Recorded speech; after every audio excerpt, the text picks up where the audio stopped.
So ఒక్కసారి ప్రొడ్యూసర్గా చేసిన తర్వాత మళ్ళీ ప్రొడ్యూస్ చేసే ఛాన్సెస్ ఉన్నాయా అదే బ్యానర్ నుంచి? నేను ఒకవేళ ఈ సినిమాకి మాకు ప్రాఫిట్ రాకపోయినా మా పైసలు మాకు వస్తే మళ్ళీ సినిమానే తీస్తాను నేను. కానీ ఈసారి ఏంటంటే మాకు ఎక్స్పీరియన్స్ లేక ఒక 60-70 లక్షలు మాకు ఎక్స్ట్రానే పోయినాయి పైసలు. ఎక్స్పీరియన్స్ లేక ఎందుకంటే మేము ఇక్కడ నుంచి 70 కిలోమీటర్ వెళ్ళేవాళ్ళం పొద్దున షూటింగ్కి. మాసాయిపేట నీకు తెలుసు, మాసాయిపేట నువ్వు వచ్చినావు కదా, పండుగ అంతా వచ్చినావు కదా, మాసాయిపేట 60-70 ఉంటుంది, అది 60-70 ఈజీ ఉంటుంది, దూరమే. సో అక్కడ షూటింగ్ జరిగేది డైలీ. ఇక్కడ టెక్నీషియన్స్ వెళ్ళి రావడం, దానివల్ల మాకేమైపోయింది చాలా బర్డెన్ అయిపోయింది. నెక్స్ట్ టైం నుంచి నేను ఒకవేళ చేసింది అనుకో, ఒకటే ఊర్లో సింగిల్ షెడ్యూల్లో కొట్టేస్తాను 30 డేస్లో. కానీ దాంట్లో నేను హీరో ఉండా. నేను ఏం చేస్తా అంటే ఒక 1.52 crores మంచి సినిమా, మంచి కంటెంట్ ఉన్న సినిమా ఈ యూట్యూబ్లో టాలెంటెడ్ వాళ్ళని పిక్ చేసుకొని, యూట్యూబ్ నుంచో లేకుంటే టీవీ నుంచో టాలెంటెడ్ వాళ్ళని పిక్ చేసుకొని I will make a movie with them, I will produce movie with them. So this is my main focus, actual main target. అంటే ఎవరన్నా లైక్ యాక్టర్ అవ్వాలి అని చెప్పేసి ప్యాషనెట్గా రియల్గా టాలెంట్ ఉంటే definitely I will be the producer for them if this movie get success. Like at least మా పైసలు మాకు వస్తాయి, వీఆర్ రెడీ.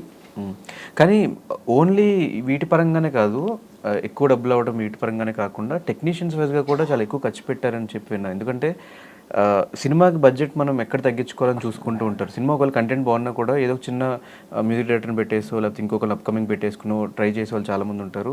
దీనికి మ్యూజిక్ డైరెక్టర్ సాంగ్స్కి ఒకళ్ళు, బ్యాక్గ్రౌండ్ స్కోర్కి ఒకళ్ళు, అండ్ సాంగ్స్కి పెద్ద పెద్ద సెట్లు, శేఖర్ మాస్టర్ లాంటి కొరియోగ్రాఫర్స్, ఇంత హ్యూజ్గా చేయడానికి రీజన్ ఏంటి అసలు?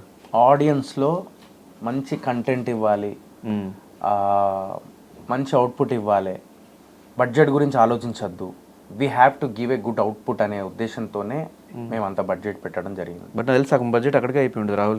అది కాదు, అట్లా అస్సలు కాదు, నువ్వు అట్లా అనుకుంటున్నావు అంతే. అలా ఉంది కాబట్టి ఈరోజు బూట్కట్ బాలరాజు సాంగ్స్ కానీ ఇవన్నీ అట్లీస్ట్ కొంచెం చూడంగానే అరే ఇది కొంచెం మంచి కమర్షియల్ మూవీ కనిపిస్తుంది, బాగా ఖర్చు పెట్టారా, బాగుంది ప్రొడక్షన్ వాల్యూ అని చెప్పి పేరు వస్తుంది కదా ధనుష్. లేకపోతే నేను ఏదో నలుగురిని పెట్టేసి లేదా ఏదో సాంగ్ పెట్టేసి ఏదో చుట్టేసేయాలి ఇచ్చేయాలి అన్నట్టు మాత్రం అలా లేం మేము. We are very passionate about the movie కదా. కానీ మరి ఒక్కొక్క సాంగ్కి 30-40 లక్షలు అవసరమా? లేదు 30-40 ఎక్కడిది. ఇప్పుడు ఉండలేకపోతుంది సాంగ్కి 13,80,000 14 లక్షలు అయింది ఉండలేకపోతుంది సాంగ్ మేఘాది. అండ్ నెక్స్ట్ తాగుదాంకి ఎక్కువైంది మాకు 28 lakhs అయింది. ఎందుకంటే సెట్ వేసినాం, మాకు ఎందుకు కావాలా సెట్, అదే అవసరం దానికి అవసరము. నాకు తాగుదాం నేను ఏడ చేయాలి, పొద్దున్న చేయలేను నేను, నైట్ చేయాలి నేను. ఆ నైట్ ఉంటేనే ఎఫెక్ట్ నాకు. నేను ఐటమ్ సాంగ్ పెట్టలేను నేను, ఈ సినిమాకి ఐటమ్ సాంగ్ పెట్టలేను నేను. ఎందుకంటే ఈ సినిమా ప్యూర్ ఫ్యామిలీ మూవీ. నేను ఐటమ్ సాంగ్ తీసుకొచ్చి నేను ఏదో చేయాలి ఏదో అట్లా చేయాలని చెప్పేసి చేయలే. తాగుదాం సాంగ్ అనేది కళ్ళు మీద పెట్టినాం, మా నేటివ్కి తగ్గట్టుగా, మా లాంగ్వేజ్కి తగ్గట్టుగా, మా గోదావరిఖని, కరీంనగర్, నిజామాబాద్, జగిత్యాల, ఆ సుల్తానాబాదు ఆ ఏరియాలో ఏంటంటే మేము అట్లనే మాట్లాడతాం. మాకేంటంటే నువ్వు బీరు పెట్టు, కళ్ళు పెట్టు, మేము కళ్ళే చూసుకుంటాం మేము. సో కళ్ళు మీద ఒకటి చేద్దాము మా నేటివిటీ అని చెప్పి కళ్ళు మీద ఒకటి సాంగ్ ఇది చేసి ఒక సెటప్ వేసి చేసినాం అది. సో అందుకే ఆ సినిమాకి రిక్వైర్మెంట్ కాబట్టి పెట్టినాం మేము.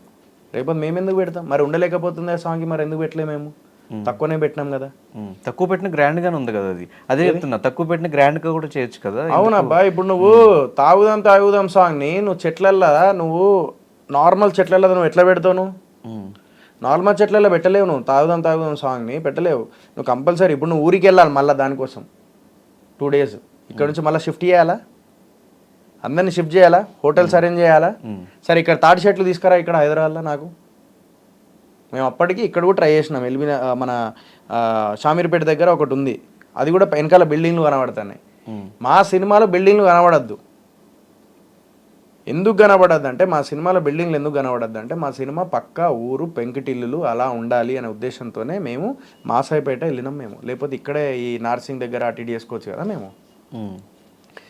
సో అందుకే మేము సెట్ వేసినాం. మేము ఈ సెట్ వేస్తే కొంచెం మనకు ఆ లుక్ వస్తుంది, ఆ ఫీల్ వస్తుంది. శేఖర్ మాస్టర్ని పెట్టి క్వాలిటీ మేమేందంటే కాంప్రమైజ్ అవ్వలే. నా చేతికి వచ్చిన తర్వాత ఇంకా క్వాలిటీ విషయంలో ఎక్కడ కాంప్రమైజ్ అవ్వలే. నువ్వు ప్రతి సాంగ్ చూసుకో,